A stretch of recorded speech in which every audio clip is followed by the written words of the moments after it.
여러분 안녕하십니까? 이렇게 뵙게 돼서 반갑습니다. 오늘이 마지막 강의로 알고 있습니다. 그동안에는 주로 이제 문화, 특히 이제 박물관, 이런 분야에 대해서 그 각 국별, 동남아시아 각 국별 그 문화 유산이라 할까요? 그런 거에 대해서 이제 아주 자세히 강연을 들으셨을 텐데, 제가 오늘 드릴 말씀은 완전히 이제 주제가 틀린 얘기입니다. 이거는 동남아 전체를 놓고 우리가 어떻게 볼 것이냐. 여기서 새로운 시각이라는 거는 여러분 그 이제까지 강연을 듣고 동남아에 대해서 느낀 거를 뭐 한 단어로 말씀하신다면 뭐라고 말씀하실 수 있겠습니까? 다양해서. 네, 그렇죠. 바로 그겁니다. 네. 너무 다양하죠. 근데 오늘 제가 말씀드릴 거는 분야도 이제 뭐 정치, 경제 또는 이제 다른 또 통합, 움직임 이런 거 말씀드릴 텐데, 제가 오늘 말씀드린 거는 정반대입니다. 그런 다양성 속에서 이 동일성 또 통합성을 추구하고 있는 동남아 모습, 그래서 우리가 동남아를 그 정치, 경제 또 문화적으로 어프로치 할 때도 그렇게 각 국가별로도 어프로치 하는 것도 중요하지만 전체를 보고 전체 맥락 속에서 어떻게 동남아를 상대할 거냐, 이거를 지금 말씀을 드리려고 합니다. 그래서 새로운 시각이라는 건 바로 그 다양성 속에 동일성 또 통합성 이런 움직임이 있다는 것을 강조하기 위해서 그렇고, 앞으로 여러분들이 동남아에 대해서 어떤 분야에서든지 이렇게 뭐를 해보려고 그러시든지, 또 동남아 문제를 볼 때 어떤 시각을 갖고 볼 것인가, 이거를 이제 저희가 오늘 좀 강조해서 말씀을 드리려고요. 새로운 미래라는 것은 우리하고 관계에서 우리 동남아를 어떻게 인식을 하고 어떤 자세로 관계를 맺을 것인지, 그런 거에 대해서 좀 서로 의견을 나눠보고 싶어서 이렇게 제목을 붙여봤습니다. 여기서 새로운 시각이라는 거는 동남아, 우리가 익숙한 동남아라는 용어 대신에 동남아가 지금 아세안이라는 그 통합체를 구성해 가고 있습니다. 이거는 자기들이 공동체를 지향을 해가면서 지금 금년이 55년 됐습니다. 아세안이라는 이 동남아 지역을 배경으로 한 국제기구가 결성된 지 55년째 되는 해입니다. 제일 먼저 2차 세계대전 이후에 제일 먼저 지역 통합체를 구성한 데 어디신지 아시죠? 어딜까요? 오늘날에는 뭐 여러분 저 유럽이라고도 그러지만 EU라고 그러죠. EU. 예? 뭐 영국, 프랑스 이런 개별 국가도 물론 여러분들이 자주 언급을 하시지만, EU는 하나의 우리 개념으로는 하나의 나라 같은 개념으로 지금 들어와 있지 않습니까? 이미 거기는 나라의 구성, 뭐 정부, 의회, 또 국방, 외교 이런 분야가 전체적으로 지역을, 유럽이라는 지역을 배경으로 다 그게 구조가 되어 있습니다. 구성이 되어 있어요. 그러니까 한 나라와 같이 지금 움직이고 있거든요. EU는. 이 아세안은 아직 그 단계까지는 안 갔지만 그동안 55년 동안 꾸준히 여러분들 너무 다양하기 때문에 아세안이 1957년에 EU가 1947년에 구성이 됐어요. 이 아세안은 1957년 10년 후에 구성이 됐습니다. 그래서 세계에서 지역을 기반으로 한 이 협력체로서는 두 번째로 출범한 기구입니다. 그래서 역사가 오래됐어요. 그래서 그동안에는 아세안이 너무 다양하기 때문에 이 지역 통합이 안 될 거다, 이게 비관론이 많았습니다. 근데 그런 비관론에 비해서는 엄청나게 지금 발전된 모양을 가지고 있습니다.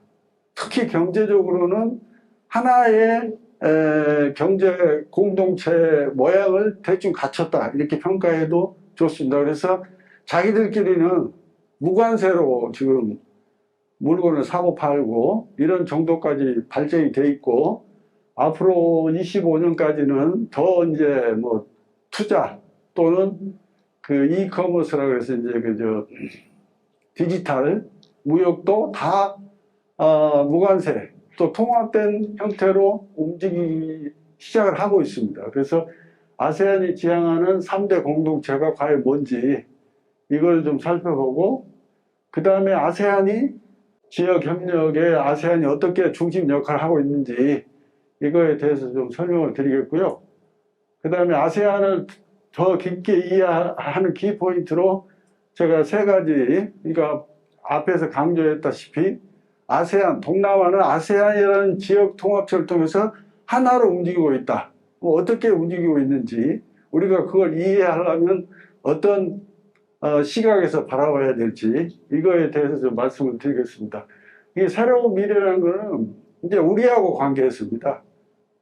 우리는 이제 아마 여러분도 그렇지만 신문도 그렇고 우리 역사적인 측면에서도 또 현재 진영학적인 측면에서도 우리는 너무 그 4대 강국, 미국, 중국, 일본, 러시아 이 4대 강국과의 관계가 우리 외교 또 국제관계 뭐 99%라 해도 과언이 아닐 겁니다. 모든 관심이 거기 가 있는데 과연 우리가 그런 시각, 그런 그 포인트만 가지고 국제사회에서 앞으로 계속 서바이브 할 수 있겠냐. 여러분들 4대 강국이라는 거는 우리가 친구가 될 수가 없죠. 그렇죠? 친구는 좀 서로 비슷비슷하고 예? 서로 주고받을 게 있고 이런 기반에서 친구가 될 수 있지. 지금 4대 강국 우리보다 훨씬 더 뭐 모든 우리가 물론 이렇게 발전을 했습니다만 모든 면에서 4대 강국의 비견이 안 되죠. 예? 또 역사적으로나 이 지정학적 측면에서 봐도 우리가 4대 강국하고는 친구로 지낼 수 없는 사이입니다. 그래서 우리가 국제사회에서 과연 진정한 친구가 되고 우리하고 비슷한 위치에서 같은 지향점을 가지고 할 수 있는 파트너가 누가 될 수 있느냐. 이거는 동남아의 아세안밖에 없습니다. 동남아가 지금 국제 정치적으로나 경제적으로 10개국이 하나로 뭉쳐서 그 정책 방향도 같아요. 그렇게 움직이고 있거든요. 그래서 우리가 그런 아세안이 왜 우리한테 중요한지 이거에 대해서 좀 살펴보고, 그 다음에 새로운 미래를 하기 위해서는 우리가 어떤 자세로 나가야 되겠는지, 그 다음에 아세안을 대하는 바람직한 자세, 우리가 한마디로 말해서 여기 지금 광주에도 뭐 외국인 뭐 근로자 뭐 이런 다 해서 한 3만 명 이상이 있다고 그러죠. 근데 그 중에 그 많은 숫자가 동남아에서 오신 분들이에요. 근데 이제 우리가 과거에 해왔듯이 너무 이렇게 그분들이 다 3D 업종에 종사하고 있기 때문에 여러 가지 그 말썽이 많은데 그런 그 자세로 계속 갈 때 굉장히 이미지가 안 좋거든요. 그게 이제 자기들 본국에서 갖는 한국에 대한 이미지가 굉장히 안 좋아질 수 있기 때문에 그런 점에 대해서도 좀 말씀을 드리려고 합니다. 먼저 아세안은요, 이 동남아의 지금 지도에 표시된 10개국이 모여서 만든 지역협력체입니다. 처음에는 이 중에서 5개국, 여러분 여기에 인도 차이나 반도죠.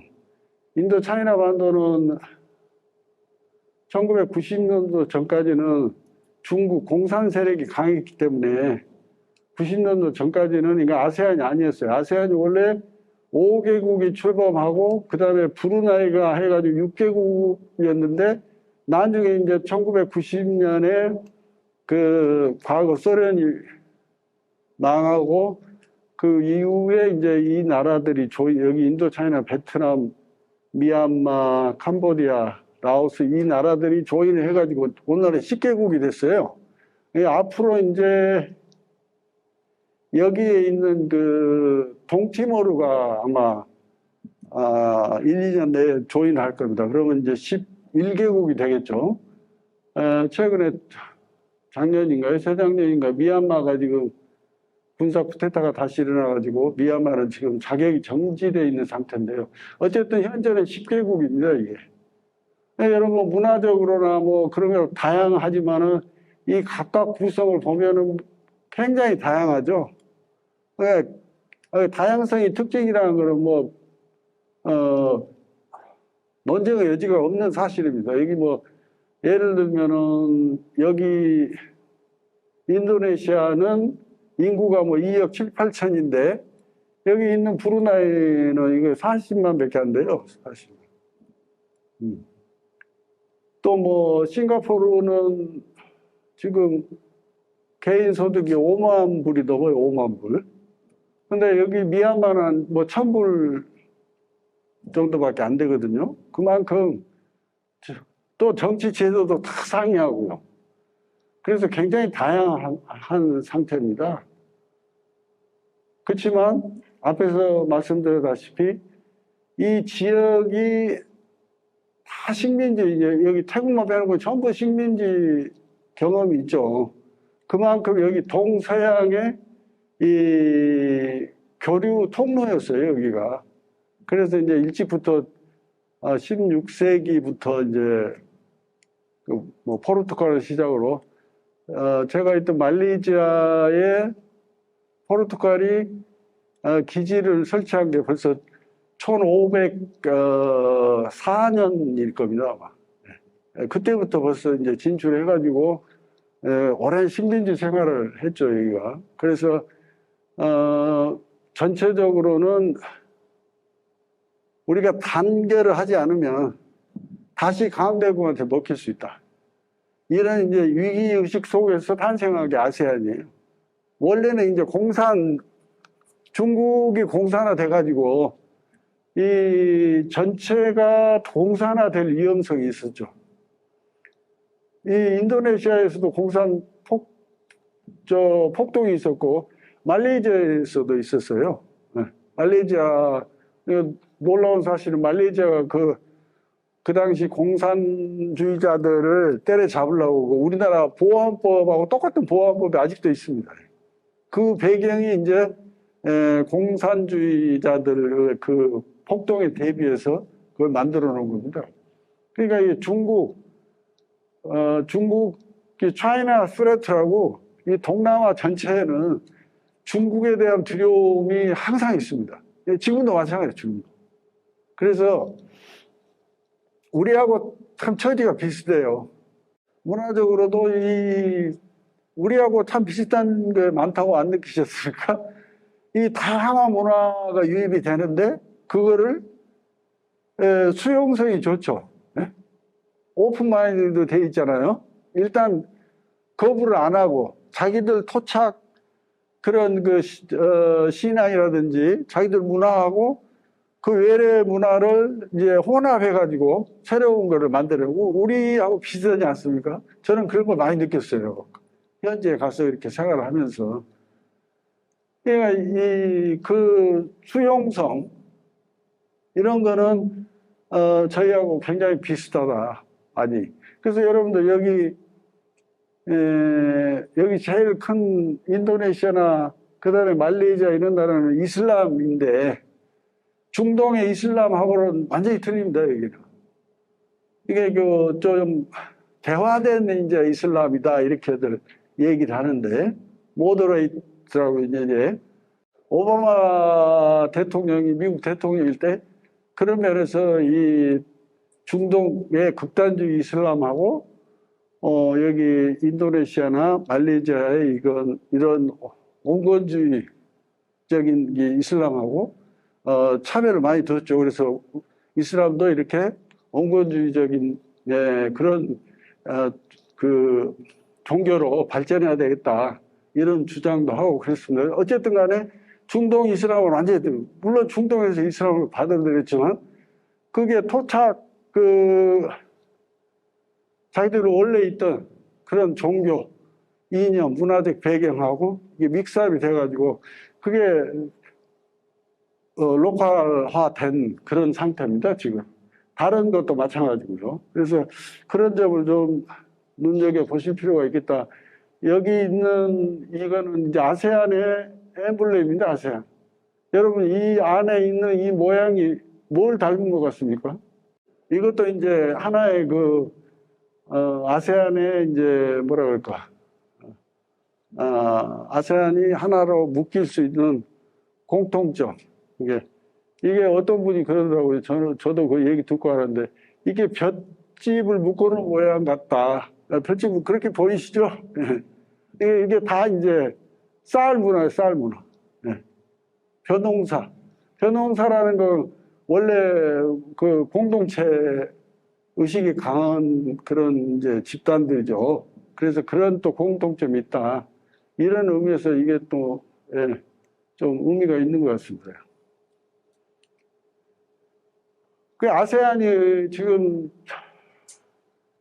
자기들이 그 차터라든지 선언을 해서 지금 꾸준히 노력을 하고 있는 게 3대 공동체를 이루겠다. 첫째는 이제 정치 안보 공동체입니다.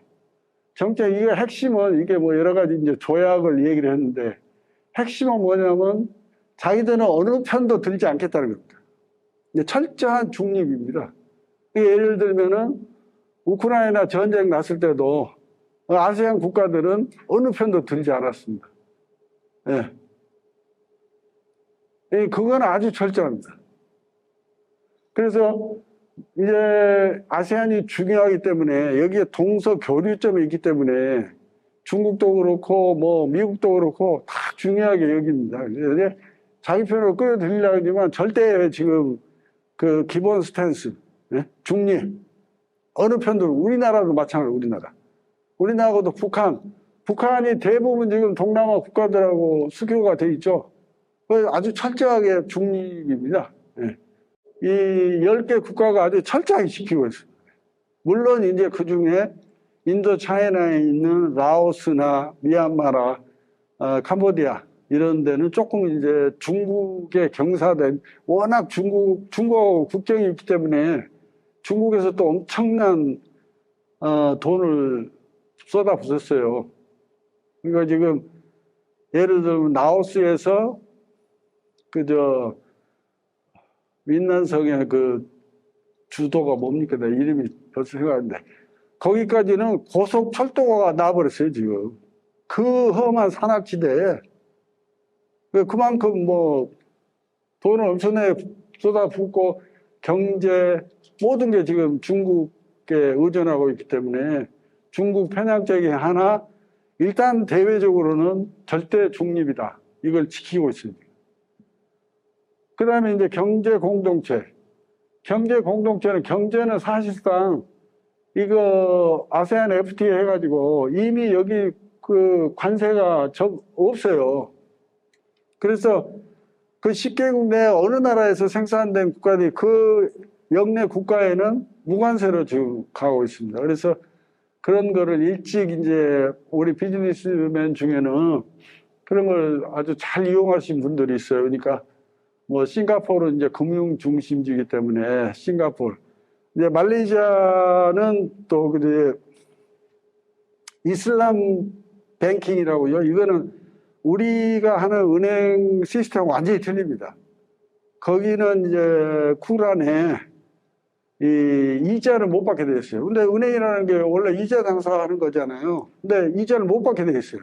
그래서 이자를 안 받는 대신에 이유를 낼 수 있는 독특한 이슬람 뱅킹 그 시스템이 있어요. 그 제도가 있습니다. 따로. 그래서 그거의 중심지가 이제 말레이시아 그 쿠알라룸푸르예요. 그래서 거기는 이제 이슬람 뱅킹 대학도 있고 돈이 이제 중동에 돈이 그 투자하는 돈이 많이 그 말레이시아 쿠알라룸푸르로 옵니다. 그래서 거기는 이제 이슬람 그 돈의 이제 중심, 특히 이란 같이 제재를 많이 받고 있는 나라의 금융은 그 말레이시아에서 많이 해요. 그런 정도거든요. 그래서 경제적으로는 사실 하나로 움직이고 있다.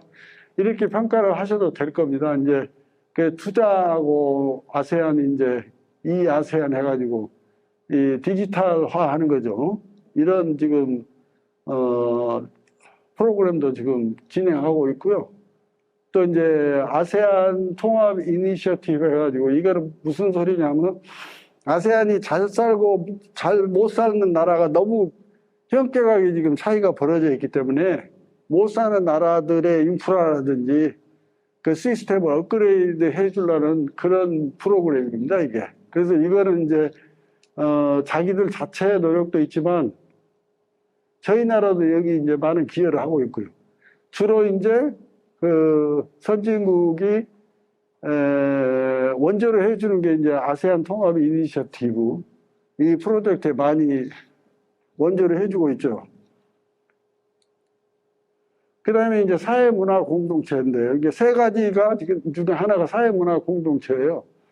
근데 이제 사회문화 공동체, 사실 완전한 공동체가 되기 위해서 첫 번째로 해야 될 조치는 이제 사람의 이동이 자연스러워야 되지 않겠어요? 그래야지 진짜 사회문화 공동체가 되는 건데, 아직 그 경제 발전이라든지 이런 격차가 많아가지고, 거기도 잘 사는 나라에는 못 사는 나라에서 와서 이제 일을 하고 이게 불법 체류자 문제가 아주 심각해요. 말레이시아 이제 예를 들면은 말레이시아는 지금 뭐 한 12,000~13,000불 되기 때문에 잘 사는 나라죠. 인도네시아하고 말레이시아 관계가 한국하고 일본 관계가 비슷해요. 옛날에는 저희가 일본의 모든 걸, 뭐, 문명을 다 전파했죠. 옛날에 우리가 잘 살고, 그러니까 모든 걸 전파했잖아요. 근데 과거에 인도네시아가 그랬어요. 인도네시아가 말레이시아에 모든 걸 전파를 했어요. 그리고 말레이시아, 뭐, 말라카, 여러분 잘 아시는 말라카, 이제 그 말레이시아 반도에 나라다운 나라가 생긴 건 이제 말라카 왕국인데, 그 말라카 왕국도 인도네시아에서 인도네시아 왕자가 도망와가지고 세운 나라예요. 예를 들면 그런 식이에요. 근데 지금은 이제 말레이시아가 훨씬 잘 살잖아요. 물론 인도네시아 크긴 하지만. 그래서 하우스 메이드, 3D 업종은 인도네시아 사람들이 많이 와서 해요. 그러니까 거기서 그 나타나는 갈등이 좀 심각하죠. 그래서 그 감정적인 일들이 많이 일어나는데, 그러한 이제 문제가 있어가지고 아직 거기까지는 발전이 안 됐어요, 지금. 그렇지만 자기들 나름대로 이렇게 이제 많은 프로그램이 있는데, 우리 이제 문화원에 여기 혼합문화재연구원이라든지 여기 이제 계신 분들은 문화 분야에 관심이 많기 때문에 주로 이제 그런 관련된 거를 제가 여기 뽑아놨는데, 간에 이제 문화유산 관리 능력 함양 이런 것도 자기들 지금 공동체 프로그램에 들어가 있어요.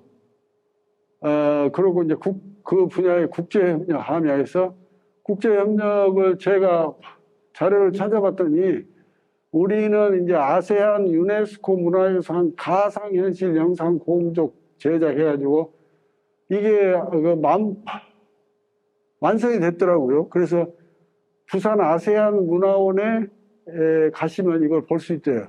네. 그리고 이제 일본은 아세안 문화유산 디지털 아카이브 구축. 이런 거를 지원을 해서 이거는 그러니까 우리나라가 뭐 베트남이 말레이시아니 싱가포르 이런 개별 국가가 한 게 아니고 아세안이라는 지역 기구하고 함께 한 거예요.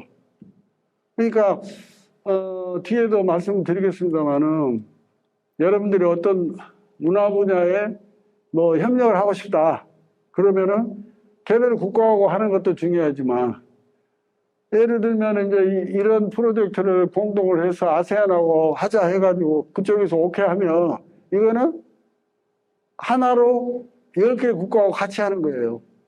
네. 그러니까 일타 CP인가요? 우리 우리말로 일다시피 하는 거죠. 근데 조금 이제 절차가 까다롭고 시간이 좀 걸리긴 하지만 그 대신 효과가 많죠. 예. 제가 광주 와가지고 한 번 어느 대학하고 같이 이 프로젝트를 한 게 있어요. 그런데 그거는 이제 우리 K-뷰티가 뭐 우리 드라마 뭐 K 칼처 해가지고 많이 동남아가 그 베스트배드거든요, 그게. 그래서 우리 대학이 그 미용 이 굉장히 세대요. 그래서 미용 기술을 아세안 국가들한테 그걸 해보자고 수요가 있었기 때문에 그래서 아세안 10개국에서 각각 2명씩 파일럿 프로젝트로 해서 20명을 광주 모 대학에서 초청을 해가지고 그 기술 전수를 했었어요. 근데 그게 지속되지 못했는데 어쨌든 그런 식으로 그 아세안하고 하면은 10개국 전체하고 같이 할 수 있고 그만큼 또 오래 가고 지속적일 수 있다. 이런 장점이 있습니다. 이게 이제 지역 협력. 이게 이제 우리한테 주는 시사점이 굉장히 큰데요. 여기 보시면 여기 이제 아세안 10개국 있죠? 거기에 이제 아세안 플러스 3라고 한국, 중국, 일본이 붙었습니다. 거기에 EAS라고 이스트 에이시아 서미트, 동아시아 정상회의입니다, 이게. 여기는 이 13개국에 이 5개 국가가 붙어가지고 18개국이에요. 그 다음에 ARF는 이제 안보 대화체인데, 이거 뭐 27개국인가 그렇습니다, 지금. 그러니까 아세안을 중심으로 해서 전 세계적으로 지금 이렇게 모든 이 강대국들이 다 들어와 있잖아요. 네.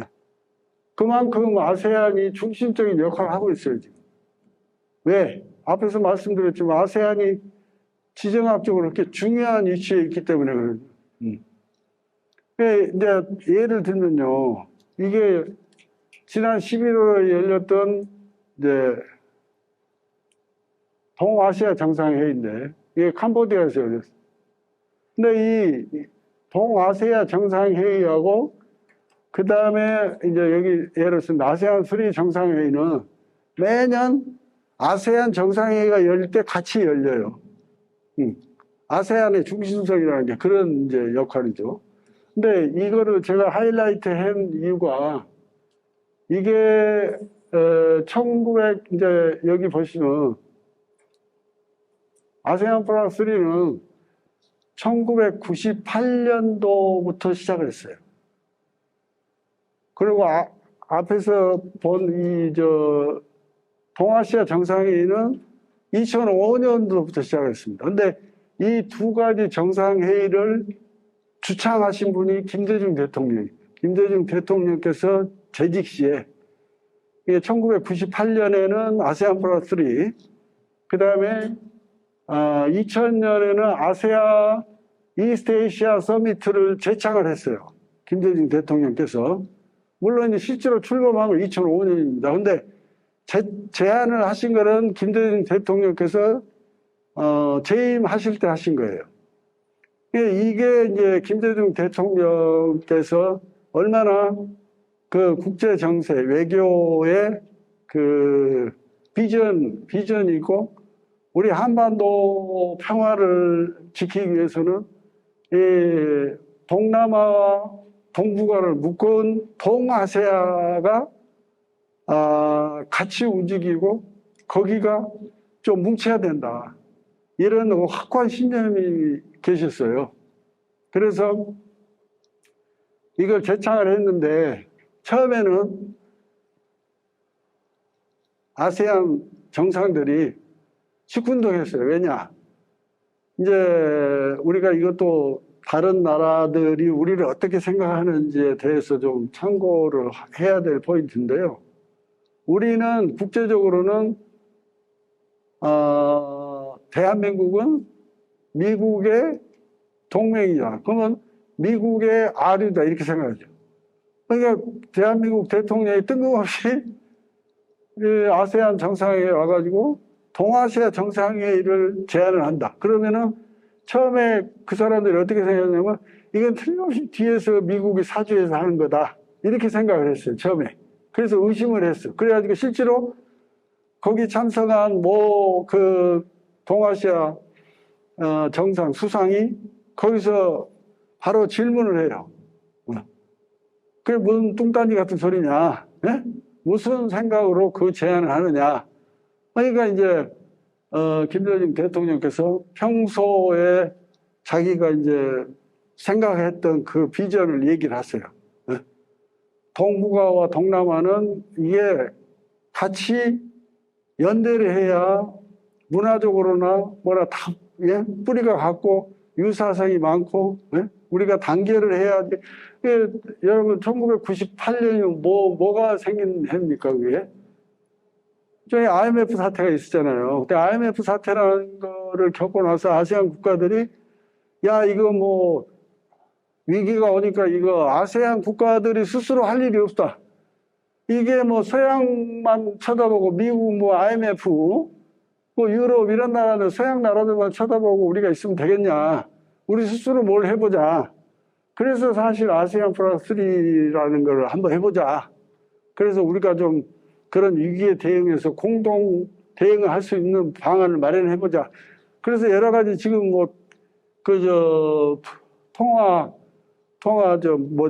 수합 프로그램도 있고 여러 가지 지금 몇 가지 프로그램이 있습니다, 지금.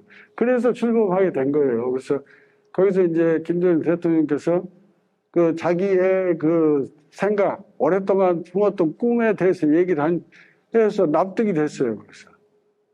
이게 전혀 미국이 뒤에서 뭐 하라고 안 한 거, 이게 순전히 김대중 대통령 생각이었어요. 그래서 진정성이 이제 이해가 돼가지고, 출범하게 된 거죠. 근데 오늘날에는 사실 이게 앞에서 보셨지만, 이게 동아시아 국가들이 모여서 동아시아 문제를 우리가 얘기하고 연대 협력을 얘기해야 되는데, 보시다시피,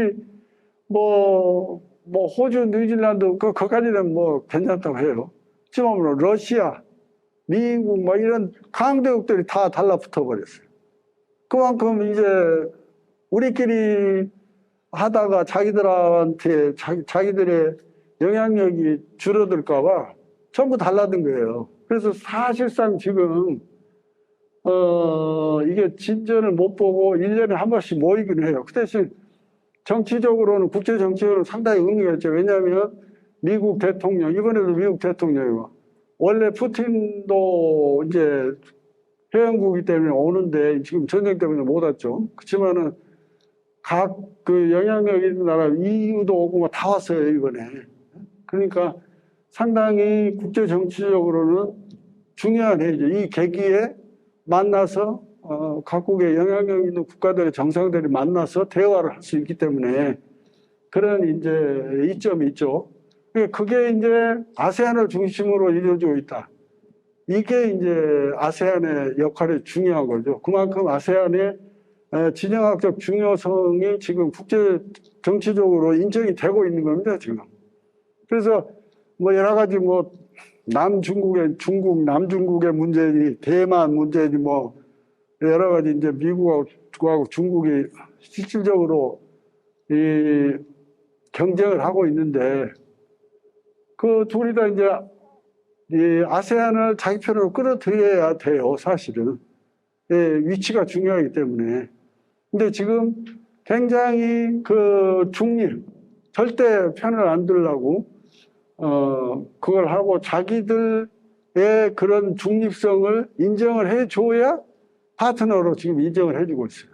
그래서 중국도 그렇고, 미국도 그렇고, 다 그 아세안의 중심성을 지금 인정을 해주고 있습니다.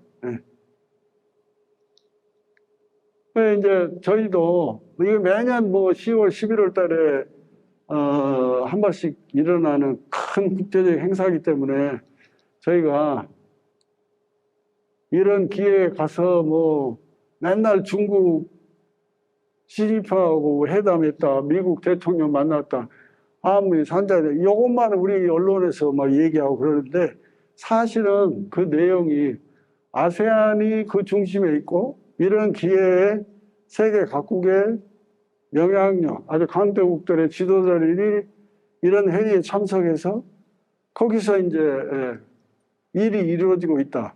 그래서 우리가 아세안의 그 역할, 아세안의 중심성을 좀 새로 좀 시각을 가지고 이런 큰 국제적인 행사는 바라볼 필요가 있다. 이걸 좀 강조해 말씀드리고 싶습니다. 그럼 우리가 아세안을 보려면 어떻게 세 가지를 제가 말씀드리고 싶은데요. 첫째는 아세안 하나다. 그러니까 이런 인식을 갖기가 굉장히 쉽지 않아요, 사실은. 예. 그래서 아직도 이제 동남아 하면은 그게 하나다라기보다는 다양하고 뭐 이런 각자 그 개별 국가적으로 움직이는 그런 지역이다. 이렇게 이제 생각을 하고 그렇게 어프로치를 하고 있죠, 지금 대부분이 다. 그렇지만 아세안은 하나로 지금 공동체를 이루기 위해서 노력을 하고 있고 실질적으로 일부 분야에서는 실질적으로 그런 일이 발생을 하고 있다. 그래서 우리가 어떤 일을 할 때 어느 분야에서 일을 하거나 이거 베트남하고 할까 뭐 싱가포르하고 할까 필리핀하고 할까 이렇게 개별 국가를 상대로 고민하는 대신에 이걸 아세안 전체를 놓고 한번 보자. 아세안하고 한번 같이 해보자. 이런 그 새로운 관점을 가져주시길 바라면서 이걸 이제 강조를 드리는 겁니다. 지금 앞에서 뭐 다 얘기했으니까요. 네. 그런 점을 좀 감안을 해서 꼭 그 아세안하고 동남아하고 어떤 동남아를 바라볼 때 좀 동남아가 지금 이렇게 지역적으로 이렇게 움직이고 있다. 그런 관점에서 좀 바라볼 필요가 있다. 이걸 강조드리고 싶고요. 둘째는 이게 제가 거기서 3년 이제 지내면서 제일 많이 느끼는 건데요. 그 신뢰가 없으면 일이 안 돼요. 이게 이제 우리의 지금 사회 전체적으로나 우리 국가 전체적으로도 제가 개인적으로는 장애 요인이 되고 있다. 그게 뭐냐면 빨리빨리 문화입니다. 빨리빨리. 뒤에도 나오겠지만 우리는 급하잖아요. 좀. 또 뭐 아시다시피 압축 성장을 한 그런 배경에는 이제 그런 우리 민족의 그 빨리빨리 문화 때문에 그런 성장이 가능했을 텐데 그러나 앞으로는 그런 이제 행태가 통하지 않아요. 보면은 거기서 제가 많이 느꼈어요. 왜냐하면은 말레이시아만 해도 이제 동남아에서는 상당히 발전된 나라고 경제적으로도 한 나라이기 때문에 와서 뭐 우리 되게 이제 와서 하시는 거 비즈니스맨들이라든지 각 분야에 오시면 전부도 마찬가지예요. 그냥 와서 그냥 자기가 원하는 거 딱 얘기해가지고 안 되면 그만이에요. 근데 그런 식으로 단타 위주로 해가지고는 일이 성사가 안 됐어요. 그래서 제 3년 있는 동안에 그런 식으로 어프로치를 하기 때문에 되는 일이 없고 또 되는 일이 없고 그렇게 단타 위주로 일이 안 되기 때문에 사람이 안 와요, 우선. 높은 사람들이 안 와. 그래서 상당히 애를 먹었는데 지금은 이제 좀 중장기적으로 봐야 돼요. 뭐든지. 근데 제가 가서 발견한 거는 그 중남미 사람들이요, 상당히 중장기, 시각이 길어요. 우리보다 훨씬 깁니다. 네. 이게 무슨 정책을 하나 해도 상당히 롱텀으로 보고 아주 하나하나 벽돌 쌓듯이 하지. 이게 그냥 우리는 그냥 막 달라들어서 팍 해불잖아요. 가령 말레이시아도 쿠알라룸푸르 부근에도 행정수도를 만들었거든요. 우리 세종시 만들 때 하여간 우리나라 그 고위 대통령을 시작해가지고 엄청나게 많은 사람들이 다녀갔어요, 거기를. 근데 우리는 그냥 딱 깜짝 발표해가지고 막 듣다가 자죠. 근데 거기는 그렇게 안 해요. 굉장히 아주 느리죠. 그 대신 느린데 아주 하나하나, 그러니까 예를 들면은 우리는 뭐 세종시 하면 관공서 건물부터 지었잖아요. 거기는 안 그래요. 거기는 이 호수부터 파요. 호수, 물길, 예? 없는 물길부터 이렇게 도시 전체를 이 호수가 관통하고 있어요. 예? 그리고 건물 짓기 전에 주차장부터 완전히 어프로치가 틀려요. 예. 그래서 앞으로는 저희가 그 동남아 사람들을 이렇게 무시할 사람들이 아닙니다. 우리가 좀 벼락부자가 돼가지고 돈 많다고 자꾸 동남아 사람들 무시하는데 그걸 또 동남아 사람들이 알아요. 동남아 여론조사 결과 보면 그거를 한국 사람들의 그 벼락부자 근성, 그거를 제일 넘버원으로 꽂아요. 제발 그러지 않았으면 좋겠다. 근데 뭐 어느 나라 사람이나 그냥 옛날에 일본 사람도 60년대 그랬답니다. 그러니까 어느 정도 지나가면 안 그러겠지만 어쨌든 그런 거를 저희가 좀 마음속에 갖고 어프로치를 할 필요가 있겠다, 그런 생각이 들었습니다. 이거 여기 보시면 여기 저 문화적 특성이에요. 우리하고 이제 우리는 그때 많이 서구화가 돼버렸죠. 근데 이제 이게 그 문화적 우리 이제 그 교섭론에 보면은 이거를 많이 강조하는 게, 우리는 이제 우리 동양 문화라는 건 콘텍스트가 있잖아요. 좀 뉘앙스가 있는 문화죠. 이제 직선적이지 않고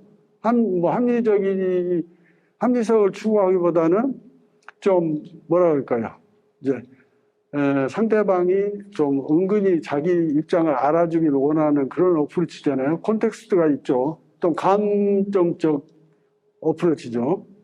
근데 우리는 굉장히 약간 서구 합리주의가 이게 많이 됐어요, 지금. 그러니까 무슨 비즈니스 이렇게 협상을 할 때 아주 그 뭐 하나 둘 셋 이런 식으로 어프로치를 하거든요. 근데 아직까지는 그쪽 동남아 사람들의 그거는 약간 관계를 중시하고 좀 신뢰를 쌓아야 되고, 예? 좀 뭐 은근한 접촉이라 할까요? 그 나라 사람들의 그런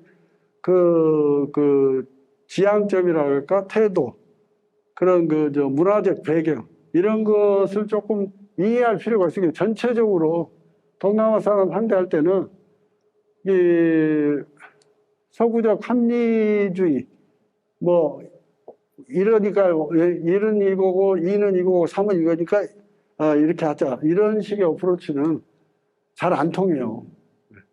그래서 그런 문화적 특성을 좀 비즈니스 할 때, 접촉을 할 때 이해할 필요가 있겠다.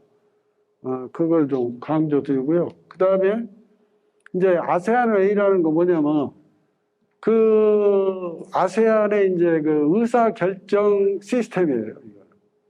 이게 이제 지금 뭐 우리나라도 대부분이 다 이제 뭐 민주주의 국가라든지 하는 데는 이제 다수결이 원칙인데, 여기는 다수결로 안 해요. 이게 어떤 이슈가 생기면 끊임없이 하여간 협의하고 논의를 하고, 그래서 어느 정도 그냥 100%다 예스는 안 했더라도 일단 이해는 할 정도의 컨센서스가 이루어져야 그게 이제 됩니다. 그래서 의사결정 시간이 많이 걸리고, 또 이 결정을 하기가 어려워요, 사실은. 조금 좀 아주 예민한 문제, 지금 뭐 AI 같은 거, 미얀마 문제 같은 것도 지금 물론 자기들이 어떤 아세안 단일 정책을 해가지고 뭐 이거 뭐 5개 협상안도 하고, 예? 미얀마 정부하고 하긴 했지만은 그래도 그거를 강요를 안 해요. 그런 특색이 있습니다. 그러니까 아세안하고 일을 하려면 좀 느긋하게 하시죠. 뭐든지. 예. 자, 이제 그러면 우리가 어떻게 아세안을 바라보고 어떤 식으로 어프로치를 해야 될까? 이제까지도 그렇지만 앞으로도 아세안은 우리의 그 최상의 경제 협력 파트너입니다. 아세안 전체 10개국을 합쳐서 보면은 지금 이게 2019년도 통계를 제가 집어넣었는데, 왜냐하면 지난 3년 동안은 이게 코로나로 그 상당히 좀 교류 협력이 많이 낮아졌어요. 그래서 2019년 이제 피크 시절 내가 했는데, 이게 벌써 아세안 전체로 보면 우리 제2의 교역 투자 파트너예요. 제일 많이 흑자를 본 지역이 지금 아세안 지역입니다, 저희가. 네. 중국은 이미 이제 적자로 돌아섰죠. 네. 그러니까 앞으로 우리가 흑자 볼 지역은 동남아밖에 없어요, 지금. 네. 또 우리 기업들이 제일 투자를 많이 하고 있는 지역. 지금은 조금 틀린데, 19년만 해도 우리가 중국에 투자한 것보다 더 많은 투자를 아세안 지역에 했어요. 앞으로도 이거는 변하지 않을 겁니다. 왜냐하면 지금 뭐 중국하고 미국 갈등 때문에 경제 지금 중국 투자가 현격하게 줄어들고 있잖아요. 그래서 갈 데가 아세안밖에 없어요, 지금. 그런데 아세안 경제는 지금까지도 그렇지만 앞으로 전망이 굉장히 좋습니다. 이게 이제 국제 전문가들이 평가한 거예요. 그러니까 이제까지 연 5% 이상을 지금 성장을 해왔거든요. 그래서 앞으로 그 정도도 계속 하게 되면은 이제 2030년대 중반에는 일본, EU를 추월해가지고 세계 4번째 경제 대국이 될 거다. 그 최근에 언론 보도 보니까 인도네시아가 2040년까지 5번째 경제 대국이 될 거다. 우리는 이제 낮아지게 돼 있어요, 지금. 우리는 지금 10대 경제 대국인데 아마 15, 16 뭐 이렇게 밀릴 거예요. 그만큼 아세안이 이 경제 전망이 좋습니다. 워낙 크니까요. 인도네시아는 2억 7천만 명인데 지금 뭐 GDP는 한 3,000불 정도밖에 안 돼요. 그런데 잘 사는 사람들의 숫자는 몇 천만 명이에요. 그러니까 우리 소비재가 많이 팔리고 있잖아요, 지금. 그만큼 중산층이 급격히 늘어나고 있어요. 그 다음에 그나마 이 젊은 층이 많아요. 인구 구성이. 우리는 지금 뭐 노쇠하고 지금 애를 안 낳고 그래가지고 인구 문제가 심각한데, 거기는 젊은 층 인구가 지금 제일 포션이 많아요. 그래서 앞으로 경제가 굉장히 발전 성장 가능성이 굉장히 큰 지역입니다. 지금. 거기다가 지금 뭐 이제 중국 대신에 이게 동남아로 가고 있거든요, 지금. 그래서 앞으로 뭐 동남아를 저희 중소기업이 진출하는 그런 지역이 아니고 앞으로는 이제 소비재, 예. 특히 저희 K-컬처, K 뷰티 모든 것이 지금 아세안, 한류가 스타트하는 지역이 지금 아세안이에요. 그러니까 저희가 세계적으로 음악이라든지 이런 거 있으면 아세안에서 제일 먼저 이렇게 시작하잖아요, 지금. 네. 그만큼 수요가 많습니다. 저희 문화적 수요가. 그리고 여기 보시면 2019년에 1,000만 명의 우리나라 방문객 수가 1,000만 명에 이르렀으니까 엄청나죠. 제일 많이 가는 지역이에요, 우리나라에서. 네? 그 아세안에서도 270만 명이 오니까 적은 숫자는 아니죠. 지금 체류도 아세안이 제일 많고, 예. 예. 유학생은 중국에 의해서 두 번째 이렇게 많죠. 그러니까 이런 지금 문화 협력이라든지 인적 교류가 제일 활발한 지역이에요. 그래서 뭐 우리 두말할 필요 없이 우리의 그 협력 대상의 제일 첫 번째 타겟이 동남아입니다, 지금. 여러 면에서. 사실상 지금까지는 안보 협력은, 실질적인 안보 협력은, 이루어지지 못했죠. 여기 보시면 이제 아세안 지역 안보 포럼에서 이게 ARF를 해가지고 이게 아세안 지역의 유일한 안보 대화체예요, 이게. 그런 의미가 있어요. 그래서 아세안을 중심으로 형성된 지금 안보 포럼에 전 세계 주요 국가들이 다 옵니다. 우리하고 북한도 여기 와요. 그 유일한 지금 안보 대화 창구가 여기 아세안 중심으로 되고 있고, 앞으로는 지금 그런 안보 협력 그 프로그램이 지금 많이 지금 만들어지고 있어요. 그 실질적으로 협력이 될 거고, 지금 역사적으로 보나 이 동북아하고 동아시아는 같이 묶여 있어요. 그러니까 우리 한반도에서 무슨 일이 생긴다든지 또 동남아에서 무슨 일이 생기면은 이게 전체가 다 영향을 받게 돼요. 뭐 지금 뭐 물론 우크라이나 사태로 저희도 영향이 크지만 실질적으로 크게 영향을 동북아나 우리 한반도나 또 동남아에서 무슨 군사적 충돌이 일어나면 양쪽이 다 크게 영향을 받게 돼 있어요, 지금. 그래서 우리 한반도의 평화 안보하고 동남아의 평화 안보가 긴밀하게 연결이 돼 있습니다. 이거는 역사적으로 많은 우리나라 선지자들이 얘기한 거예요. 예를 들면은 안중근 의사께서 작성한 동해안 평화론에도 동남아가 언급이 돼 있습니다, 이게. 네. 뭐 동북아에 중점이 돼 있지만 동남아도 같이 연대해야 될 파트너로 인식을 하고 있었어요. 그러니까 그만큼 우리가 지금 너무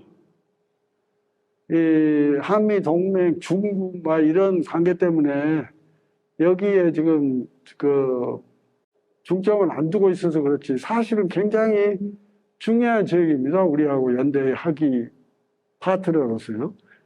이건 이제 여기 보시면 이게 참 우리한테도 굉장히 시사점이 많은 거예요. 이게 동남아 안보 전문가들이 많이 얘기하는 거예요. 이제 거기는 엘리판트가 자기들 그 대표 상징성이 있는 동물이잖아요. 그러니까 엘리판트가 싸우든지 또는 서로 붙어가지고 사랑을 하든지 간에 하여간 자기들은 피해를 본다 이런 일. 그러니까 만약에 지금과 같이 이걸 우리 한반도의 비결을 보면은 지금 중국하고 미국이 싸우면 골치 아프죠, 우리는. 네? 편을 들어야 되니까. 미국 편을 안 들 수가 없죠. 우리 동맹이잖아요.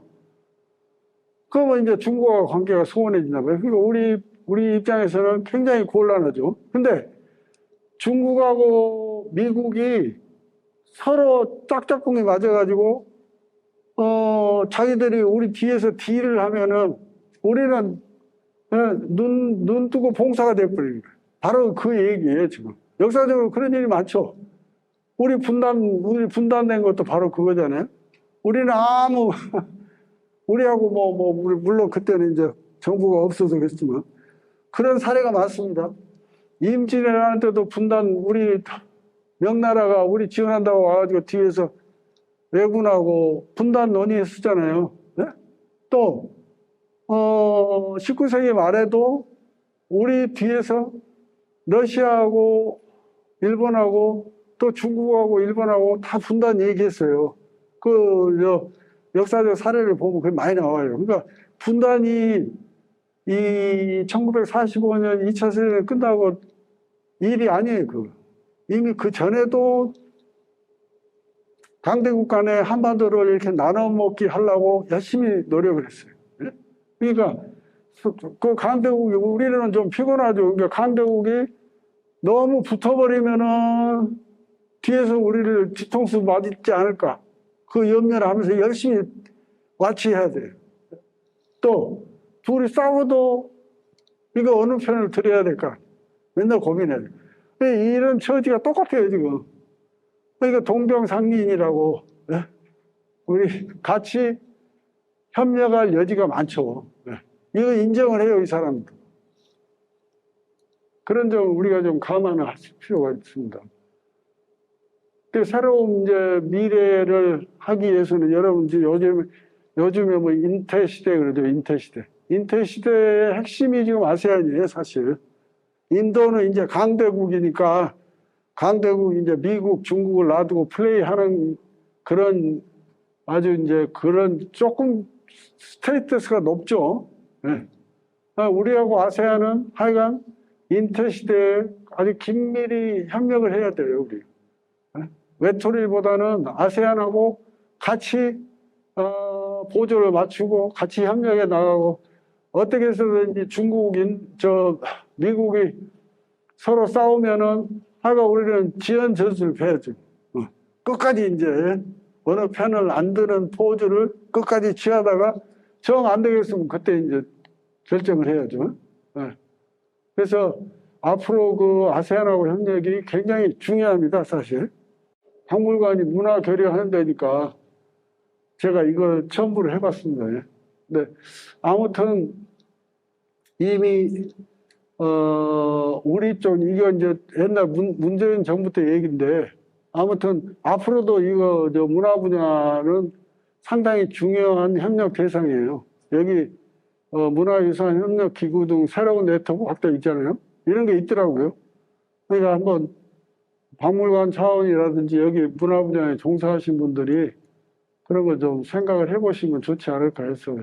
특히 이제 우리가 아세안에 우리의 그 강점이 지금 IT 기술력을 상당히 평가를 많이 해요. 그래서 모든 분야에도 IT를 활용한 그런 이제 새로운 그런 거는 상당히 먹힐 가능성이 많다. 이걸 좀 강조드리고 싶고요. 뭐 이거는 상식적인 얘기인데 아무튼 이 두 가지 점은 조금 무시하지 말아요. 이퀄 파트너십을 무시하지 말자는 얘기예요. 상대방을 무시해서는 안 된다는 그런 얘기고 새롭게 아세안이 그런 우리의 굉장히 중요한 파트너고 친구가 될 수 있는 그런 처지를 서로 갖고 있기 때문에 그런 걸 좀 인식을 해서 서로 대접을 해줘야 되고 그 다음에 빨리빨리 문화는 이건 정말 우리가 지향을 해야 됩니다. 이걸로 마치겠습니다. 감사합니다.